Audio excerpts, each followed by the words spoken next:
Sir वो निशानात किधर है? जी निशानात चश्मा उतारो ना सर। चश्मा पहने ना सर।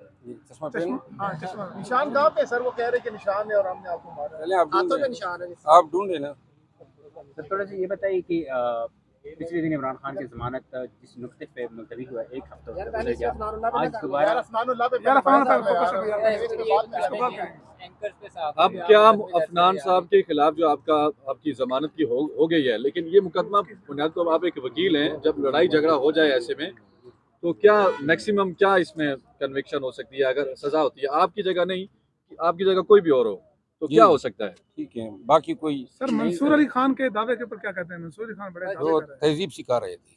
अच्छा कोई जवाब बहुत देना सारे जो हैं